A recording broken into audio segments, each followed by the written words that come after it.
Et les gilets jaunes étaient très courtisés aujourd'hui dans les rues de Brest par les syndicats. Mais visiblement, la plupart d'entre eux ont souhaité faire cavalier seuls. Leur point de ralliement était la place de Strasbourg. Ils y étaient 2000 environ, déterminés à redire leur défiance vis-à-vis des organisations syndicales. Ça fait 40 ans qu'ils auraient dû faire ce qu'il fallait. On n'aurait pas été là peut-être aujourd'hui s'ils avaient fait ce qu'il fallait, quoi. Ils nous ont laissé tomber plusieurs fois. Ils viennent gratter des miettes à chaque fois. On l'a encore vu avec les poids lourds qui devaient être là. Ils ont eu ce qu'ils voulaient. Ils rentrent chez eux. C'est pas une solution. Nous, on cherche des solutions à long terme. Eux, c'est des solutions à court terme. À la base, déjà, c'est un mouvement du peuple. C'est pas les syndicats, c'est le peuple.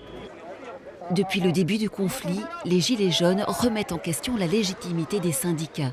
Pourtant, ces derniers se retrouvent tout à fait dans leurs revendications et estiment que l'union fait la force. Certains sont même venus à leur rencontre ici, conscients de leur réticence. L'idée, c'est de faire du lien. Je pense que la responsabilité des organisations syndicales aujourd'hui, c'est pas de diviser, au contraire, c'est d'arriver à faire l'unité entre toutes ces colères, contre cette politique libérale qui nous assomme tous les jours. Pendant que le cortège des uns se mettait en route, les autres gilets jaunes, moins nombreux, environ 200, étaient rassemblés un peu plus bas autour des leaders syndicaux.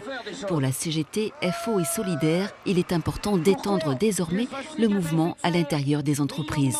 À un moment donné, il va falloir amplifier encore le mouvement et on pourra y arriver que par un blocage important au niveau des salariés. Il faut gagner effectivement l'ensemble des salariés à ce combat. Les deux cortèges se sont à peine croisés dans l'après-midi. Les syndicats locaux ont bien l'espoir de convaincre à terme. Ils rejoindront l'appel national pour une journée d'action vendredi prochain.